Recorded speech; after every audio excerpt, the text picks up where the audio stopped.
అంట. నేను రీసెంట్గా వచ్చాను ఇక్కడ రెంట్కి, 3 months అయిపోయింది. తను పెద్దగా నేను ఒకటేసారి చూశాను, చనిపోయే ముందు ఒక 1 week ముందు అనుకుంటాను. ఇక్కడ ఎలక్షన్స్ అదే కాలనీ అయితే వచ్చారు. వచ్చి తను వాళ్ళంతా కలిసి మాట్లాడారంట. కౌరు, తను, వాళ్ళ అమ్మ, ముగ్గురు. కానీ నేను తనతో ఎప్పుడు మాట్లాడలేదు. ఒకసారి అక్కడ నిలబడితే చూశాను. చనిపోయే రోజు ఉన్న డ్రెస్సే ఉంది ఆ రోజు కూడా, అదే సేమ్ డ్రెస్.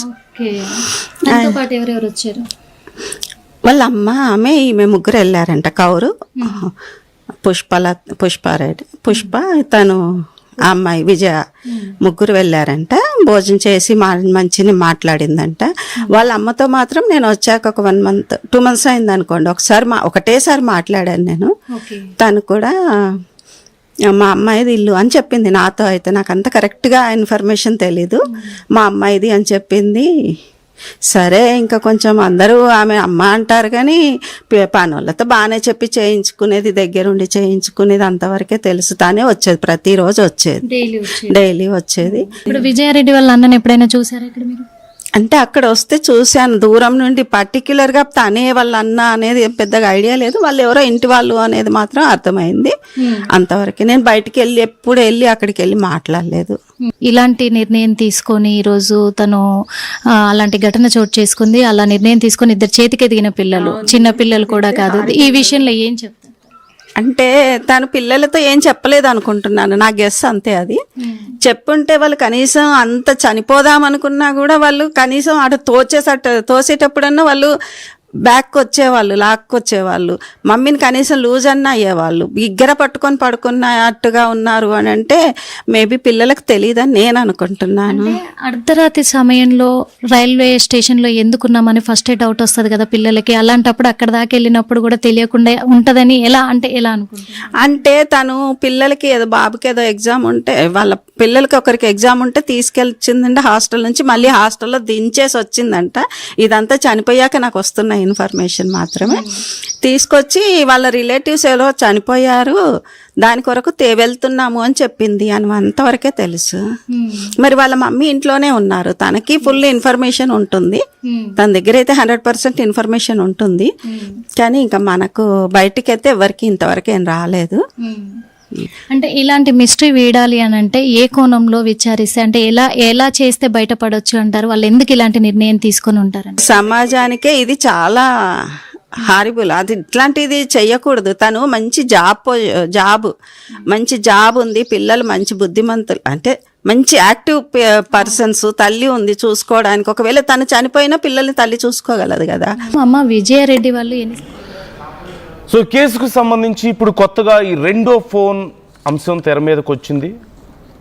ఓవైపు, మరోవైపు ఇప్పటికే బ్రదర్ని విచారిస్తున్నారు. So let's take a little dive.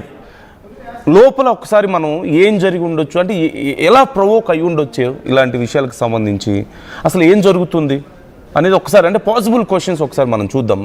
So try to comment your opinions also. తన ఫోన్లో ఇప్పటికే సారీ మేడం, ఇంకెప్పుడు తప్పు చేయను అని ఒక మెసేజ్ ఉందట. తర్వాత రోజు గుడ్ మార్నింగ్ అని మరొక మెసేజ్ ఉందట. So who is that person? ఇప్పటికే వాళ్ళని విచారిస్తున్నారు. ఇదొకటి. అట్ ద సేమ్ టైం ఈ సెకండ్ ఫోన్ అనేది ఖచ్చితంగా ఇప్పుడు ఎక్కడుంది? పోలీసులు ఈ సెకండ్ ఫోన్ని తమ స్వాధీనం చేసుకున్నారా? ఈ కాల్, దీనికి సంబంధించి కాల్ హిస్టరీ అనేది పరిస్థితి ఏంటి? ఇవాళ రేపు చాలామంది దగ్గర చాలా కామన్గా ఉంటున్నాయి 2 ఫోన్లు అనేవి. 2 ఫోన్లు అనేవి చాలా కామన్. అందులోనూ పెద్ద పెద్ద ఉద్యోగాలు, సాఫ్ట్వేర్ ఎంప్లాయీస్ కానీ బిజినెస్ చేసే వాళ్ళకి ఖచ్చితంగా అవసరం అవుతున్నాయి. But so there is a maximum possibility for second phone ఖచ్చితంగా కనపడుతుంది మనకి. But where is that phone ఇప్పుడు? ఇది మరొక ప్రశ్న. అట్ ద సేమ్ టైం గంట సేపు ఆ ఫోన్లో మాట్లాడారు అంటున్నారు. ఇలా ప్రాణాలు తీసుకోవడానికి ముందు గంట సేపు మాట్లాడారంటే ఎంత ఇంపార్టెంట్. తల్లితో మాట్లాడలేదు, భర్తతో మాట్లాడలేదు, అన్నతో మాట్లాడలేదు, బట్ సమ్ ఎక్స్తో గంట సేపు ఫోన్లో మాట్లాడారు ఇంత దారుణానికి పాల్పడబోయే ముందు. అంటే వాట్ హ్యాపెండ్? ఆ పర్సన్ ఎవరు? ఎంత ఇంపార్టెంట్ అయితే, ఫ్యామిలీ కన్నా ఎంత ఇంపార్టెంట్ అయితే ఇలా మాట్లాడతారా గంట సేపు? So this is very important. And ఇంతకుముందు మనం మాట్లాడుకున్నట్లుగా ఒకవేళ ఫ్యామిలీలోనే ఏదైనా ప్రాబ్లం అనుకుంటే అమ్మతోనో అన్నతోనో ప్రాబ్లం అయితే భర్తకు తెలియాలి. ఎందుకంటే భర్త దగ్గర చెప్పుకుంటారు. లేదు, భర్తతో ప్రాబ్లం అయితే అమ్మకి అన్నకి చెప్పుకుంటారు. వీళ్ళెవ్వరికి ఏ క్లూ లేదు అంటున్నారు అంటే వీళ్ళెవరికి చెప్పుకోలేని ప్రాబ్లం అయినా అయి ఉండాలి, వీళ్ళలో ఎవరో ఒకరికి ఏదో తెలిసి బయట పెట్టకుండా అయినా అయి ఉండాలి. ఇక్కడ అన్నిటికంటే అతిపెద్ద ముఖ్యమైన విషయం,